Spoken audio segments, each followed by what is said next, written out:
Yay! Perfect. All right. Who is joined? We've got File. So I'm Jonathan. I'm Paul. We're the bargaining crew. Hey, Oh, hey, welcome guys. aboard, Bar Green. Thank you for coming. So, Jonathan and Paul, Yeah, happy to be here. let's do another very quick introduction. Yeah, absolutely. Paul approached me on my personal email because, what's on my GitHub. I couldn't find Said, hey, anything else. we'd love to join in. And then upon invitation, just became absolute code artillery, producing a whole lot of cool stuff, volunteering ideas, even outside of Backlog. And we're really grateful for the participation. This is Mark Wang. He's new as well. He's an intern who was so excited about PWA Studio that he decided to become an external contributor on his last day. And then we have Artem Kozanov, who is with Comrap you're based in Germany, right? Yep. Yep. And Art has been helping with theme UI creation. Yep. So, and then I guess moreover, this is Summer. Oh my God. Who I mistakenly took here because I thought it was a groomer. And this is Gary. Summer wherever she goes because she needs the common sense help, basically. Oh, so they're going to be around. Good boy. That's cool. I love them. Me too. There you go. Yeah, tell your friends. And this is Mr. Calcoban. So James Calcoban's on our critical writing Hey. team. Behind the scenes, he's been doing all the great work you've seen on the documentation to date. So Cool. Awesome. Well, cool. Well, let's go ahead and get started then. Again, as Ed mentioned on the channels and Twitter, so we're going to cover 3 major experiences here for Venya. And so for those who've been following along, we've made a lot of really good progress so far in the theme, and with the kind of the new mindset, we're going to be using the theme to help drive some of the development tasks to date. So whether they be some of the routing, some of the authentication, all those different stories. And so we're going to essentially make these grooming sessions a scenario-based approach. And so with today, we'd like to make some progress on, again, navigation, also the shipping and the beginnings of payments. And what we're going to do is base that off of the current state of Venya. And so what I've done is kind of created some preliminary stories on this. We'll go through this in detail. I definitely want to get your feedback, especially on things like tasks and assumptions. So they're kind of work in progress on that. But the essence of here is that we want to make progress on things that have traditionally been part of our work in progress versus the theme. So I've got this up and running on our local setup. Many thanks to Paul and many others who I think have inspired others to get this set up, which has been great.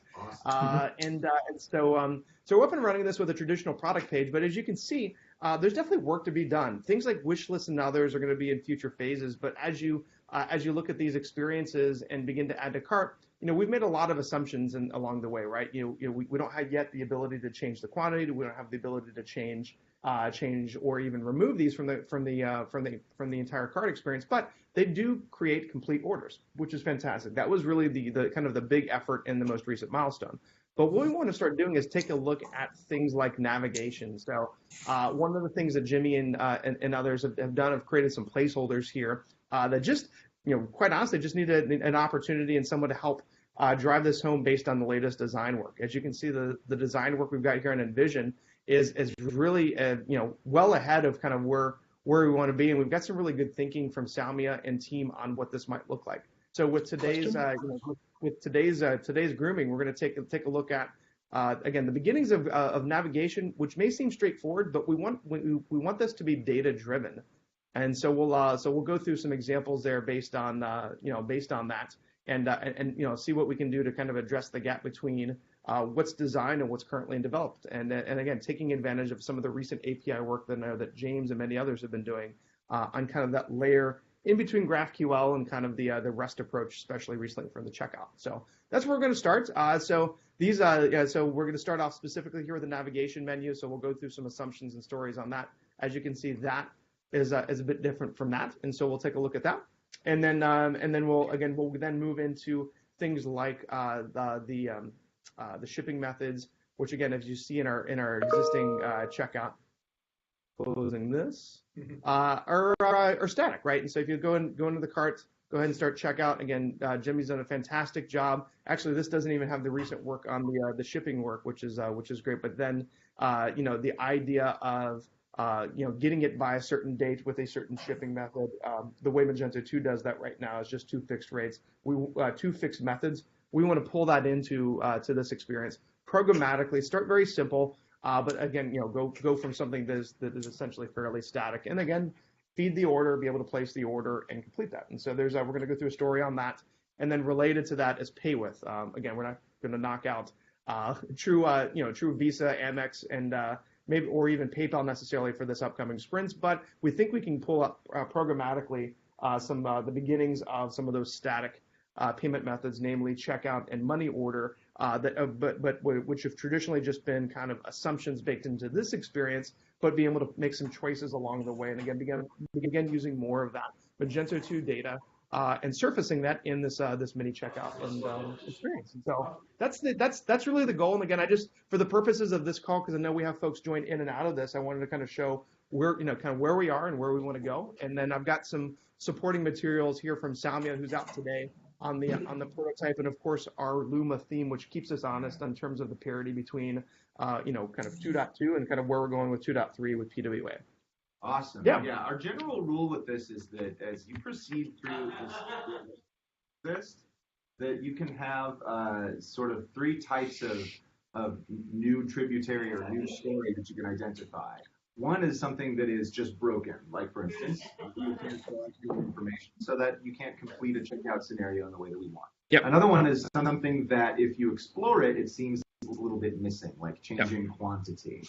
And then another one is just something that seems obviously like it ought to be part of the scenario, or something that's noticeable and not doing what it ought to be doing. An example for that might be that the homepage where we begin our scenario and the cool category component that Artyom built in many cases doesn't have images. Now that actually may be a GraphQL bug, but the point is that that's okay. You guys all right? Yep. You guys allergic to dogs? Anyway, so we have and are trying to order more and more stories which have the basic things you need to get started. Up above and beyond just having a development environment in the first place. You need to have a acceptance criteria. You need to have a user story. And that story needs to be described from the point of view of one of our personas, be it the shopper, Sheila, the merchant, Maria, or the front-end developer, Fred. And what you want to do, is have a story with an acceptance criteria, a user story definition according to one of those personas, and as much collateral as necessary to get going. And usually for the UI and theming stories, that means that we look through the Venia materials that Salmia has produced and iterated upon, and that James has produced and iterated upon in terms of the written down best practices, Mr. Kalkaban has produced, and we get them into the story, and we make sure there's enough detail in there for even the folks who are not very experienced with doing this development to be able to do some basic estimation about how long it would take. So there you go. Those are the grooming activities. I feel like most of the people on this call are already familiar with that, but I want to lay the ground rules out, and we're going to do our best to adhere to them as we move forward. But some of this grooming might be more sort of exploratory in nature. Absolutely. And it's okay if we don't emerge from an exploratory discussion with a completed story,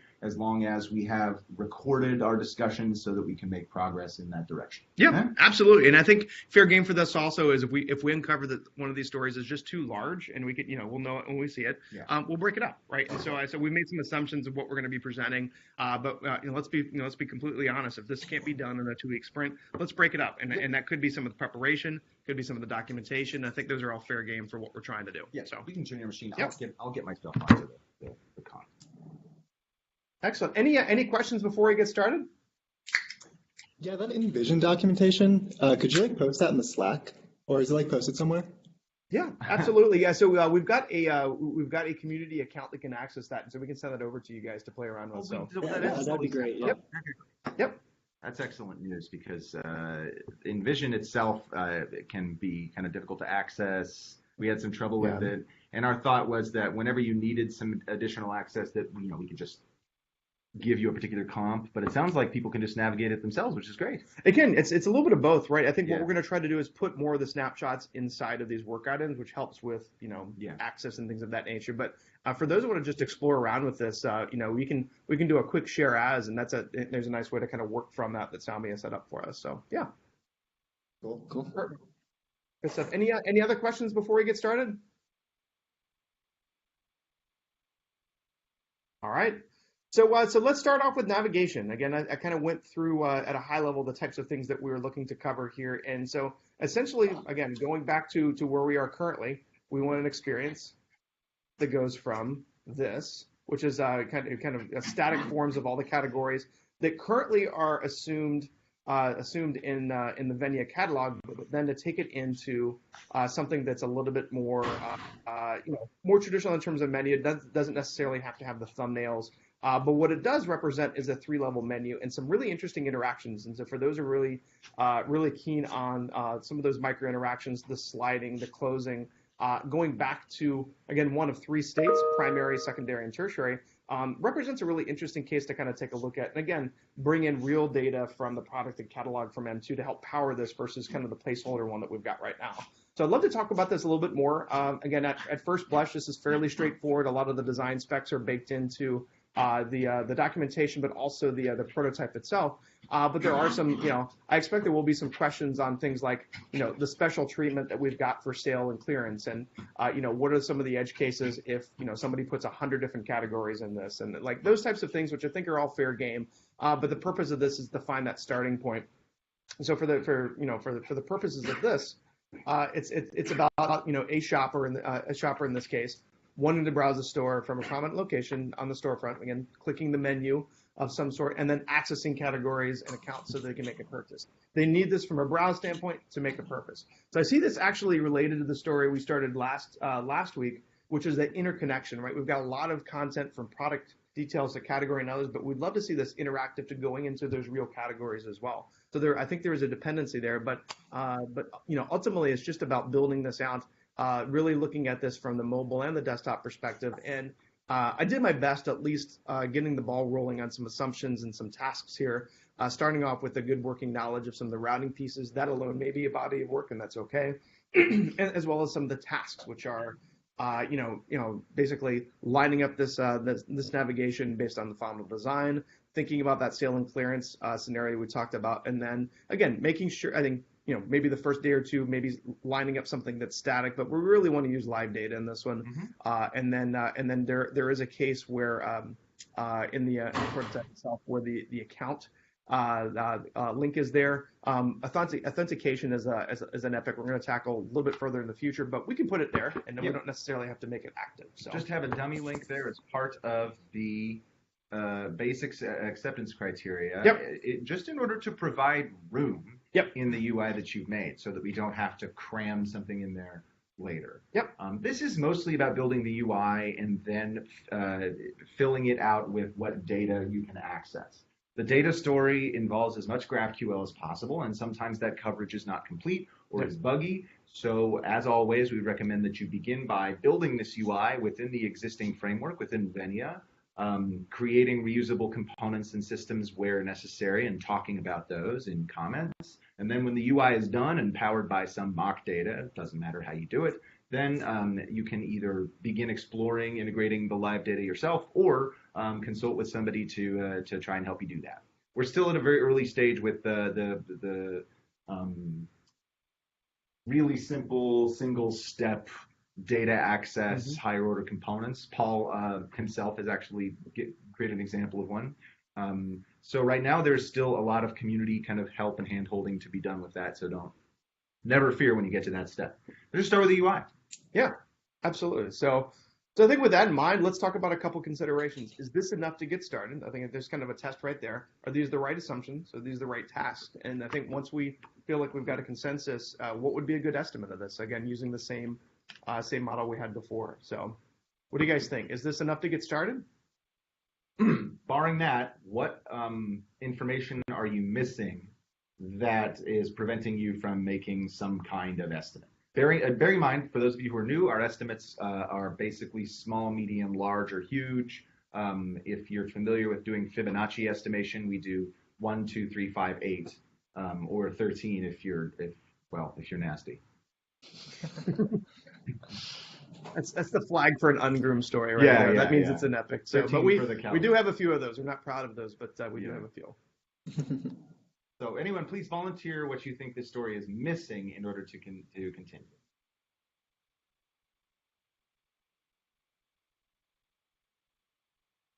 Well, with that, I assume everyone is ready to offer an estimate, right? Nope. Let's. Here we go. Yep. Wait. Just want to mention from our experience, almost all our projects include some special menus.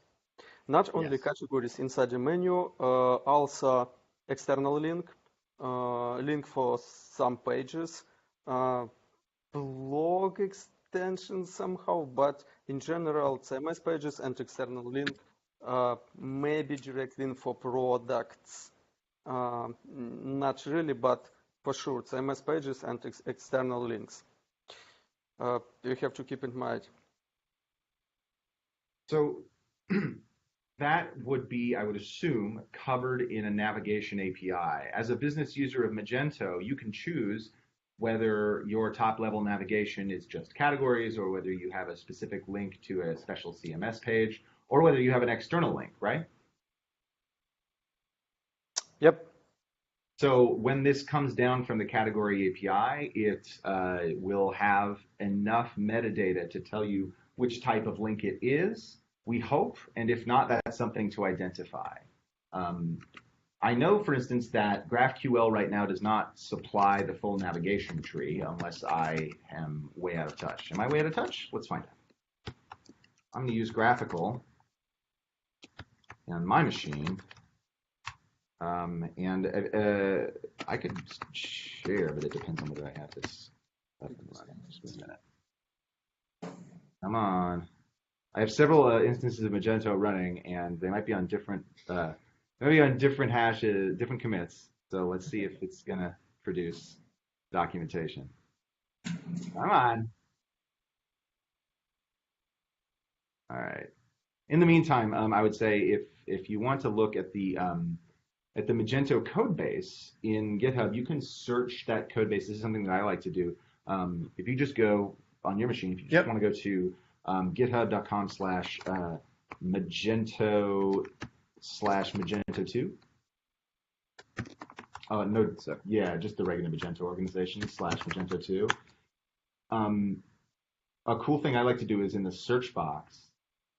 Actually, no, not even in the search box. You just type T. So type T. Yep. And then schema.graphql. Schema, I'm sorry, it's not, I guess schema dot. Hey. Okay, we're in a meeting, you know. I think it's, instead of typing schema, we just type GraphQL. Yep. And you should get, are we on the 2.0? Oh, we're on the 2.2 branch. That's what we're missing. Yeah. I'm sorry. So go to the code and then switch branches from 2.2 develop to 2.3 develop. And then press T and type schema again. Because schema will show you schema.graphql.js shows you for our various modules what has been defined using the very readable GraphQL schema definition language. If you click any of those, like if you look at catalog GraphQL, etc. schema.graphql.js. Which one? Sorry. It's 5 up from where you are. One more down. Yeah. So head in there, and you'll see that just right here in the code in the current state, we have a query type that is defined so that you can ask for products and categories at the root tree. And these things are very extensively documented. The GraphQL team does a great job of this. And you can get a feel for what types of things are available there. And then when you have an instance of Magento that's running, that's working, you will find that you can run the graphical front end. Is anyone not familiar with graphical? That's what we're using too. Yeah. Yeah, so you guys all know that. So when you do that, you can see whether there is such a thing as a navigation tree of the sort that Arthur describes. So anyone want to volunteer whether there is one? There is. There is. Fantastic. You have Let's, to put sorry. You have to put Magento into development mode though. okay. Yeah. In order for the introspection queries to work, yeah. Yep. Would you like to share your screen and show us? Uh, we are on a old Windows machine that doesn't actually have any of our stuff on it right now. So Okay, no worries at yeah, all. sorry about that. No worries at all. I'll just have to spin up my own things here so that I can do it. It's going to be just a moment. Get sites, Magento. I've got graphical on my machine as well. I just don't know which instance you're looking for. Right. So that's the Yep. thing. And I stopped Valet in order to do Docker stuff. And Got it. now I'm going to start Valet again, and then that will be available. But of course, it wants my password.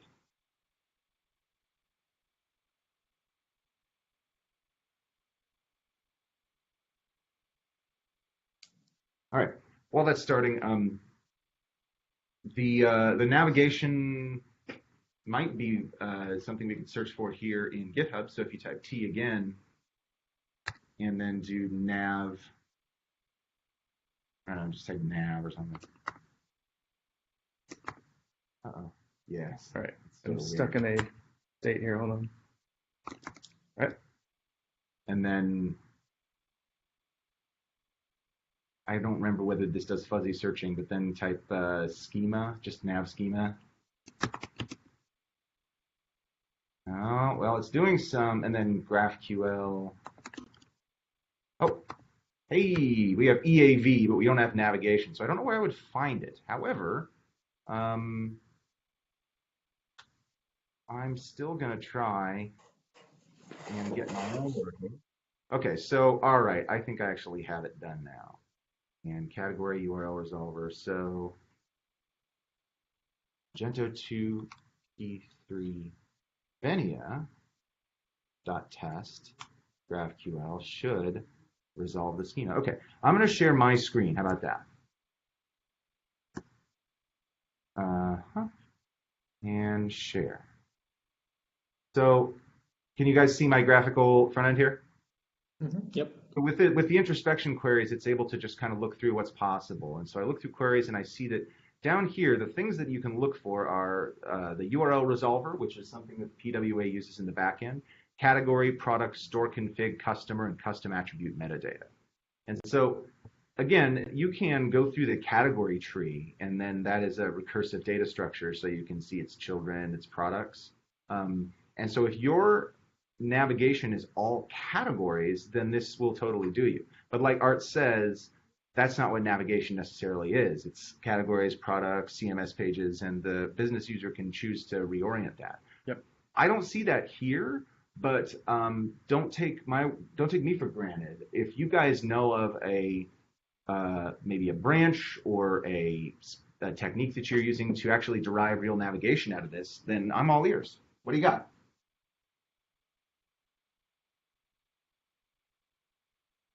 Oh, Cooper did something. I don't know. I don't know.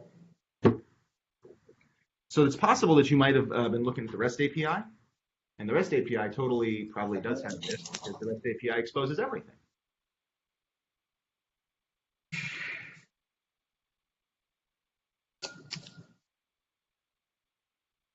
Shall we look at the REST API instead?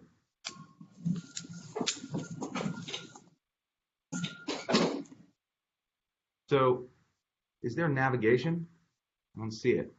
So this is okay, so rather than continue to go down this rabbit hole, I will say that this seems to be a significant part of this story. Yeah.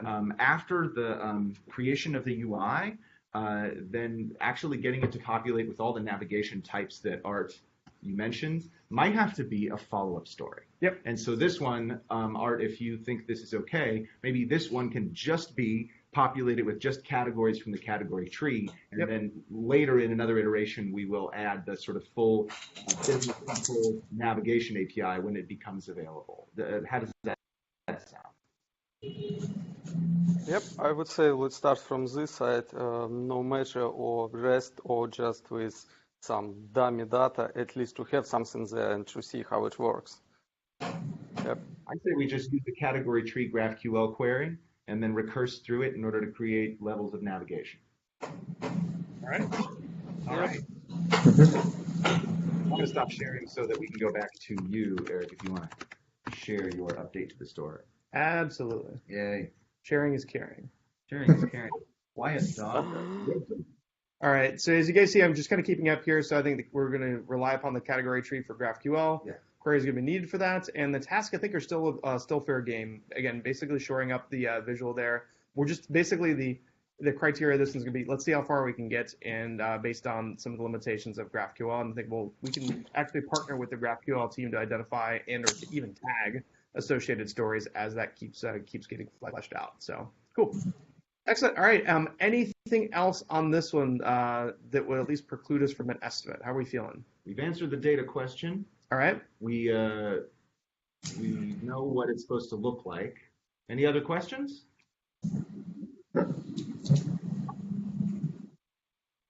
All right.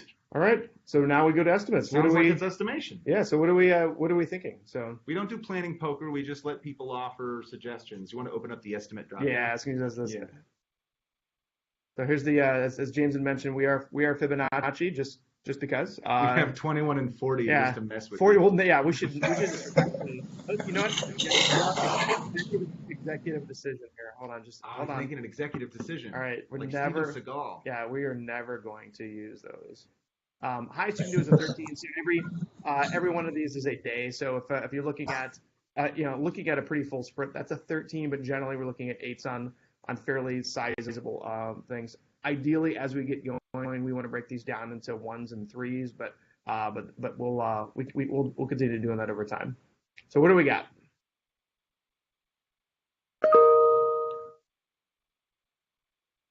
I will put people on the spot. I'll do it. Actually, I'll only put Jimmy on the spot. We're thinking 3. Yeah, this looks like a 3. You guys calling this a 3? So per our current velocity, though it is changing rapidly as we gain people, per our current velocity, a 3 is less than half of a 2-week sprint. Does that sound right? Yeah, I mean, seems like a category list with just a few items on it and stuff. I don't know. All right. This doesn't mean you're taking the story. This is a grooming. Yep. But there we go. 3 is one estimate. Does anyone dispute that estimate? Maybe I'll challenge the estimate only. Do we feel like that includes the UI work as well? Like, do we really feel like it includes the entirety? Maybe some of the documentation. Should this be a little bit more? So our definition of done right now is our definition of done right now is fairly loose. Yeah. We aren't imposing very strict test coverage metrics at the current time till we get to scenarios. So I don't think, that's going to take a lot of time, but I do want to caution that recursing through a tree with GraphQL is something you have to get used to a little bit if you haven't done it. And the building of the UI in such a way that it won't jank under any circumstances is part of our definition of done. And so that's something that takes a little bit of extra skill. I would put this at a 5 if I was being careful, which I so rarely am. Okay, yeah. You convinced me. Yep. Okay. All right, excellent. Anything from Gary and Summer on this one? We accept Barks also for us. Yeah, I mean, they both consider themselves number 1. Excellent. Yeah. All right, very good. I think this one's sorted then. Any other questions on this one before we close it up? All right, let's do it. All right, so this one's number 240. This one's in good shape. We will reach out to you guys in terms of who can take this on and when. We're technically a mid-sprint on this one, but with the community work, we run this one a bit hybrid. If somebody's willing to pick this up, let us know, and we'll reach out to others outside of this call as well. So thank you for that one. So let's switch gears then. We've got about half an hour left here. I think we can do shipping methods if we keep it pretty simple. And so absolutely. And so let's take a look at where we are and where we're going. So with regard to the Venue work, again, this is so we just finished navigation. On this example, we're going to add something like this to the cart again, like we did before. And right now, these are just static content areas. And so with regard to shipping, It's the idea of getting into this get it by type of experience. And so the get it by experience is essentially a combination of date estimates plus method. For the purposes of MVP, we get a bit fancy on the UX for the date estimate. Surely, if we get that, that'd be fantastic. But just showing the method itself, I think would be great. And so you see here in the example here from the InVision prototype, just a basic value, a basic means to select something. In the case of, again, we've got free standard shipping, but traditionally the data just shows something like a flat rate or a best way. I think that alone would go a long way and be able to select something, again, programmatically. So if we happen to call this flat rate or Fu Man rate or whatever we want to call it, it should pull that in a programmatic way based on the values, the estimates that we've got there from that. And so that's kind of how I broke this out. But in terms of the visual appearance, I'd love to kind of tack this on to where we started off with at least the beginnings of the mini cart and checkout, and at least allow for that selection. That selection, of course, would then carry through, go into the order itself, and then be added to the orders in the admin. So that's the goal for this one, and this is the associated visual. Again, we're looking at this from a shopper perspective. This would start off with the get it by in the mini cart experience, pulled from Magento 2.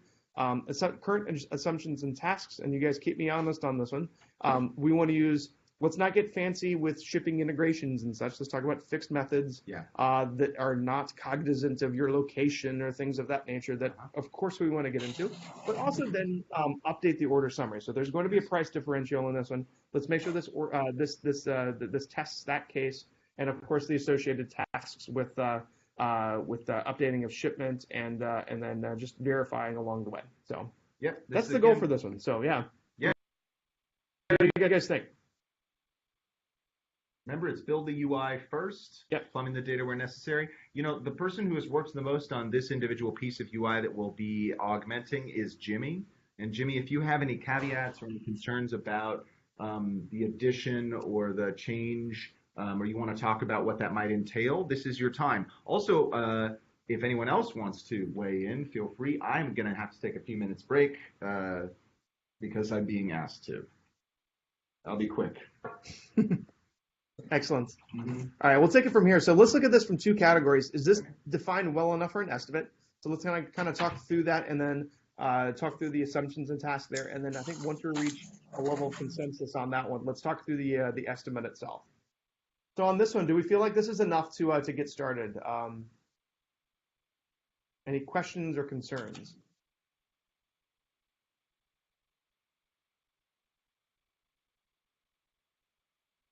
All right, I'll assume this one's well understood, at least to get started then. Jimmy, keep me honest on this, and I'm building upon some of the things you've got here as well. But then, if this is well understood, so what are we thinking in terms of an estimate for this one? Again, based on where we were before, what are your thoughts on this one? So the get it by date, so it's just pulled from the Magento in some way, and it's just going to be one thing, not taking in location at all. Exactly. Yeah. So I'll admit the mock in this one's a bit misleading. We do not want to do the date, and maybe for the purposes of clarity on this one, date would of course be fantastic for the purposes of an MVP. The date's not included, right? Okay. Yeah. Because that would have to be done programmatically based on location. It's got to be just fixed. And this and we can get a quick update on this one from Sami and team. It would just be the method. So free standard shipping would be a fixed value. It's basically one of these two. It's probably going to be flat rate or best way. Okay. Much like, and this is what I had in the background, this guy right here. This is how it's done in Venya. We're basically doing a 1-to-1 on this one. But programmatically. Well, here's the thing. The real question is it's whatever the API requires in order to give us a list of shipping methods back. Yep. So if the shipping method API requires a location, then it requires location, right? Yeah. Okay. So I don't know what those API requests require. That's part of the work involved here is figuring out what information does the API need to give us back useful data. But since we already have the ability to collect an address, that can be part of this, right? Is address has to be filled out first, for example. Yeah, I went ahead and I just added that as a task. There may be some discovery there. We may have to do, yeah, we'll see where that one ends. So let's definitely take that into account for the estimate then. That's a good point. All right, so all the patterns for this kind of stuff, the making of the form in UI, the navigation back and forth between the overview there where you click into it and how you save it or cancel out of it, how to make the API request, wire up the Redux actions, all that stuff, is sort of proved out with the address. And so this is basically the same steps, the same pieces, just a different API request and a different slice of state. Okay.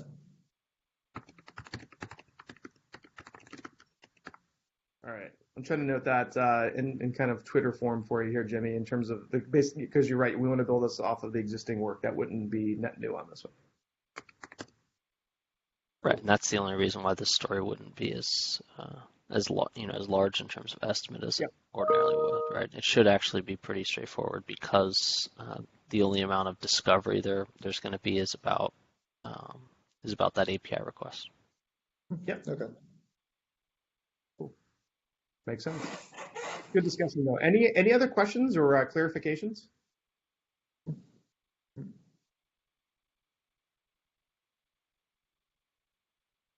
All right, I'm going to update this here, and then in terms of estimates, James is still he's still stepping away, but I think we can put together an estimate here. What are our thoughts? We'd like to start the bidding for this one.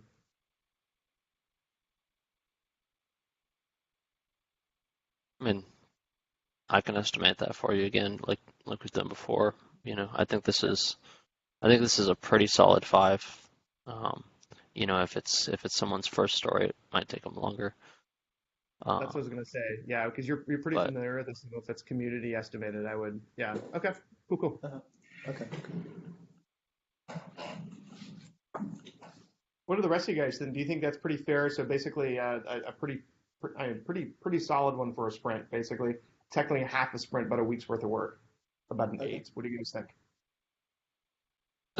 Yeah, I think for somebody like us who's, kind of new to React in general and to this project, it might take a bit longer. But it kind of depends how you want to define these, whether it's community-based or by, your guys' developer standards. Yeah. Yeah, a lot of the growth if we're yeah. Go ahead, Jimmy. Sorry. I was just saying if we're designating this for a community to try and pick up, then I think 8 is definitely fair. I think it would probably take a couple weeks. Yes, that sounds right to me. That sounds good. Yeah. Cool. All right, we'll make it so. And then just for you guys to. What's that? Sorry. Sorry, was that a Picard reference? I don't even remember. So I would say, and just for everybody's knowledge here, we are tagging things to epics. We do have milestones. Milestones are actually our sprints. So as this gets assigned, just look for that as it does. Assign these very clearly, and then releases. So for those who aren't following what we're doing around releases, the releases themselves map to quarters, and so this is something that ideally we'd love to get done by the end of September. So that of course is getting a little bit sooner on that one. We'll adjust it as it gets assigned, but we're putting kind of rough boxing around this one, which should be good. So. James, we've arrived at an 8-point estimate and had some really good clarification from Jimmy, including building upon a lot of the work that we've already done. So, wonderful, and all without me and dogs. I heard 8 barks outside as well, and so I think Gary's estimate was Gary's estimate was well considered. They peed on 8 things, and now they're waiting in an air-conditioned location. Excellent.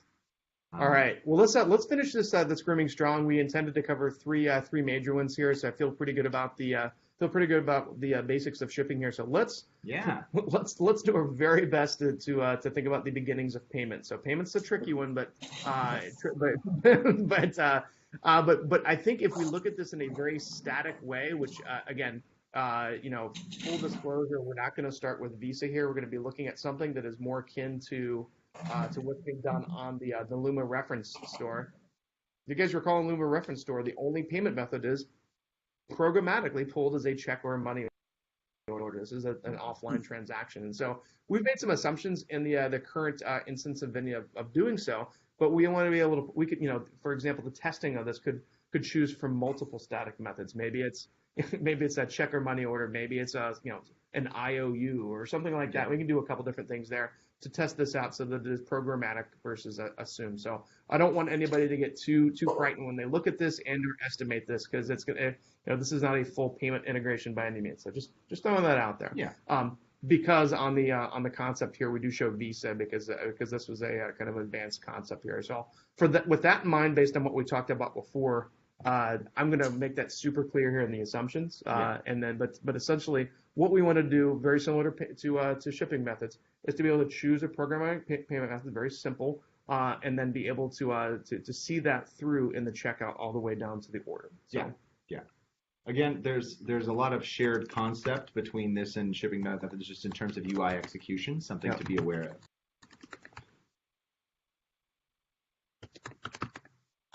Excellent. So while I finish this assumption out, I can walk through this. We're talking about future considerations for other things. We're talking about this being programmatic. We're talking about selecting this within that pay with that pay with experience again on the concepts here, which we can which you can walk through here. Give me just a second. Right here, so the pay with on this. So you would activate that here. And it'd be a lot of the same interactions that we've talked about with other things that we've groomed today. So that is that's the intent. So any questions about this while I finish out this assumption? Any concerns? Anything we want to add on the API, or at least maybe some discovery work on kind of, we'll see what we get on the methods or something of that nature. Well, the first question people are going to ask is about the payment request API, which can be used to serve the UI that selects payment methods, and we are highly aware that there are payment request API integration efforts going on elsewhere and in our innovation lab. Yep. No, I hear you. Yeah. Just making sure it's not like a dog. The payment request API is going to be a great way of simplifying and smoothing out the checkout process for a developer, as well as a great way to add some trust for the consumer. And we know all that. But right now, we're going to try and implement these according to the UI spec, because in any event, we will need a fallback, certainly because Venia is supposed to work on desktop machines and for people who have not added their payment details to such a system. So bearing that in mind, we know that that's how it's going to be, but we're going to implement the fallback methods for now. Yep. All right? Yep. Makes sense. Mm-hmm. All right, so I'm updating based on what we just talked about. I think I've considered what we've just discussed. This one actually happens to have the discovery work on payment methods, so I think, again, I think that's going to be part of this as well, which is going to add, absolutely fine, add to the estimate, but just needs to be accounted for, which is fine. So any other questions or clarifications that we'd like to add to this before we move to estimates?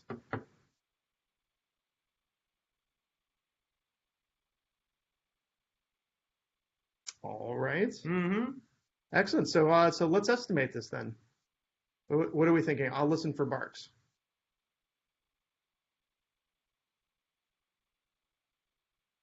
Remember, one payment method. Yep. Static. Not Visa, as it says. Yep. We should probably change that comp just to make it. I just put a note in there saying, not seen. Yep.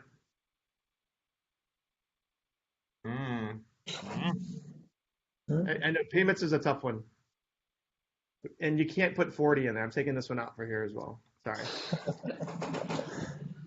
So yeah, I've never done anything with payments or used the API to do anything with it. So I mean, really hard to estimate.